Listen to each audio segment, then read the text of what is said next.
I will not yield to kiss the ground before young Malcolm's feet and be baited with the rabble's curse. Though Burnham would be come to Dunsinane, and thou opposed, being of no woman born, yet I will try the last. Before my body I throw my warlike shield.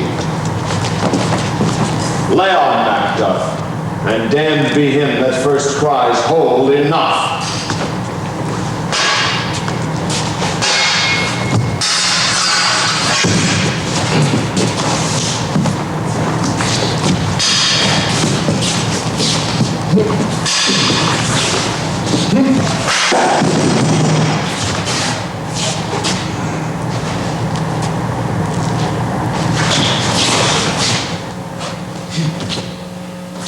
You are watching a rehearsal of the fight scene at the end of Shakespeare's Macbeth. The play's director, Cal Prittner, is putting the finishing touches on the fight between Macbeth and Macduff.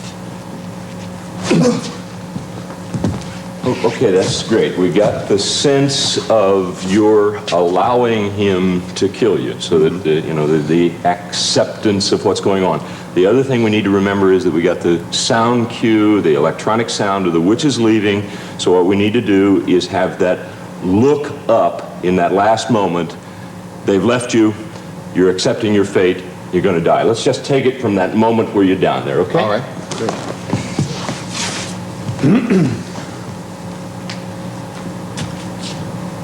I need to turn.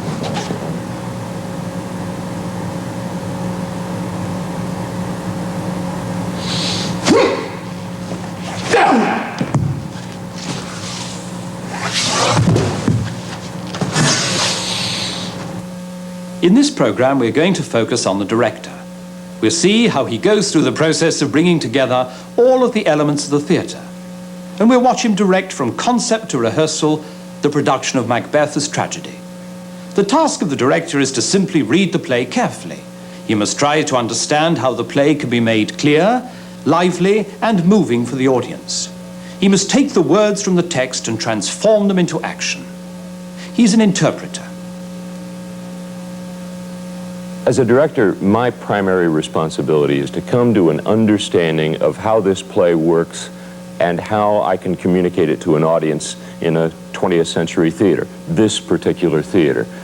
My first task, as I see it, is to analyze the conflict, to understand what the opposing forces are and how those forces go about working out the conflict resolution process.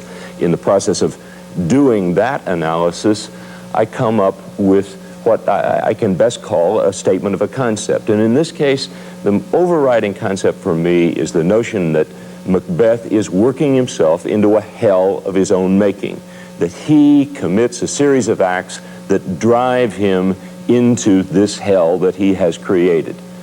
And once I've got that concept statement and some images to surround it that are visual images primarily, because I'm dealing with a costume designer and a scene designer, lighting designer, then I'm ready to go into that production conference. The design conference takes place months before the production begins. During this first meeting, the director describes the atmosphere he wants to create on stage. He explains his ideas and discusses ways to project them, using the talents of the set designers, costume designers, sound and lighting designers. Well, why don't we go ahead and get started? I've talked with each of you at one time or another about the ideas that I've developed about Macbeth. I think the most important thing for me, though, is that we concentrate on the sense of the classic tragedy. That is, Macbeth is a good man who, because of the witch's prophecy, propels himself into committing an evil act, the killing of a king, and that killing causes him to commit one act after another that sends him into a hell of his own making. And as I've told you, I'm very interested in these witches being a presence, especially in that outdoor theater, a presence that is constantly hovering around behind the audience so that we are aware of Macbeth's attempt to defeat the prophecy, and finally, at the end of the play, to realize that he is not. Since we've got 3 young ladies who are available to play these roles, I think it's important for us to find this sense of the supernatural with these attractive young ladies. And what I'm thinking is that we can create these huge puppets that the young ladies, as literal witches, ladies who have formed a pact with the devil, can call those puppets into being so that the audience can see that they do indeed have greater powers than the normal person does. And how we can get that impact with 15 or 20 foot high puppets, Pat, Linda, that's going to be your job. It seems to me that, this is the shortest tragedy that Shakespeare wrote, but I'd like very much to have this play move from scene to scene as rapidly as we can, and I think that means that there's going to be very little furniture in it. Obviously, we need furniture in the scene in which the ghost of Banquo appears. I'm not sure that we need furniture in any other scene in the play. We wanted the witches to be real, but to have immense supernatural power.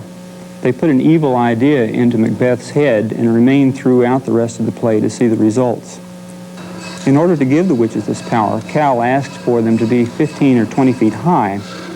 We ended up building puppets of this height with translucent faces, mounted on poles and carried by the actors throughout the play.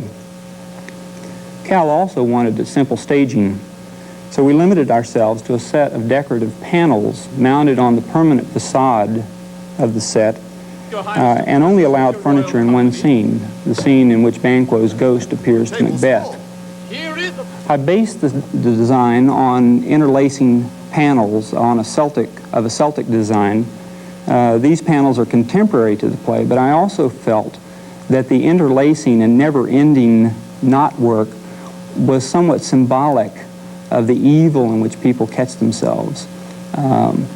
There seems to be a web that Macbeth catches himself in and is unable to extract himself from. And I felt that the Celtic designs embodied this idea. One of the visual elements that most universally communicates tragedy to an audience is the use of a dark tonality in the design elements of the show. With Macbeth, we were thinking in terms of a through line of evil. And to communicate that, I thought we might consider the ultimate in that dark tonality using blacks, variations of blacks. And in counterpoint to that, going with cold metals, silver and pewter, to get the intensity that we were looking for. An example of that is in the design of Lady Macbeth.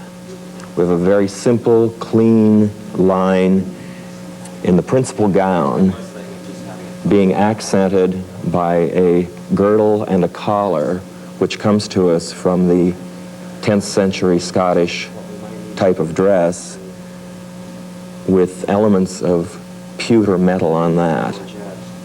In addition to that, we were looking for a strong, animalistic, sensuous quality in the hair. The visual image that seems to come to mind is that of a black lion's mane. It gives her the strength and the intensity that she needs in this production. While the designers are free to develop their own creative ideas about designing, it's the director who has the final responsibility for the entire production. As a director working with the designers and in the early stages of rehearsal, I'm trying to create a sense of the tragic rhythm of this play, a sense that Macbeth is working himself into a hell of his own making. I want to try to find a way that these witches can be as real and as wonderful to a 20th century audience as they were to Shakespeare's. And I'm trying to create a relationship in which Macbeth is influenced by the witches, influenced by Lady Macbeth, but finally everything that happens is a result of his acts. Sure, he hears the prophecy from the witches, but he doesn't have to do anything about it. He doesn't have to tell his wife about meeting the witches. He doesn't have to let her talk him into killing Duncan. He doesn't have to kill Banquo or Macduff's wife and children. Macbeth commits an act, especially in that first murder, in which he understands some of the implications of what he's doing. I have done the deed. Didst thou not hear a noise? I heard the owl scream and the crickets cry. Did not you speak? When? Now. As I descended? Aye. Hark! Who lies in the second chamber? Donalbain. This is a sorry sight. A foolish thought to say a sorry sight. There's one did laugh in his sleep, and one cried murder, that they did wake each other. I stood and heard them, but they did say their prayers and addressed them again to sleep. There are two lodged together. One cried, God bless us, and amen the other, as they had seen me with these hangmen's hands, listening their fear. I could not say amen when they did say God bless us. Consider it not so deeply. But wherefore could I not pronounce amen? I had most need of blessing, and amen stuck in my throat. These deeds must not be thought after these ways, so it will make us mad. Methought I heard a voice cry, sleep no more. Macbeth does murder sleep, the innocent sleep. Sleep that knits up the raveled sleeve of care, the death of each day's life, sore labor's bath, balm of hurt minds, great nature's second course, chief nourisher in life's feast. What do you mean? Still it cried, sleep no more, to all the house. But what happens is that he disrupts the social order, the political order, the natural order. He suffers, and he causes others to suffer. Here's the smell of the blood still. All the perfumes of Arabia will not sweeten this little hand.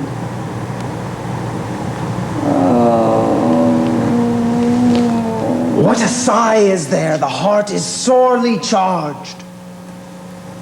To bed. To bed. It's knocking at the gate. It's done. Cannot be undone. To bed.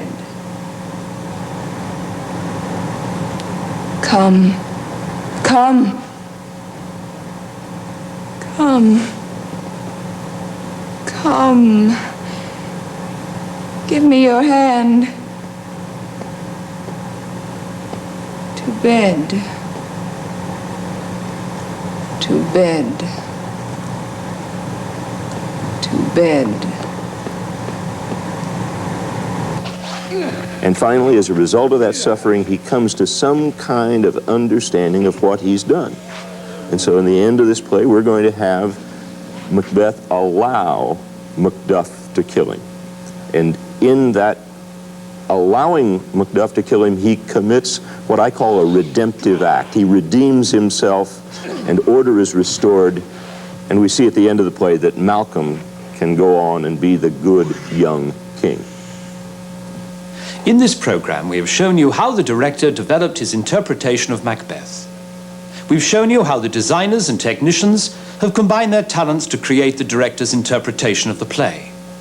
It's important to realize this is only one production and one director's interpretation.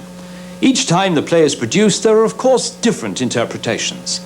And in our next program, we'll examine the relationship between the director and the actors as they work together to make Macbeth theatre.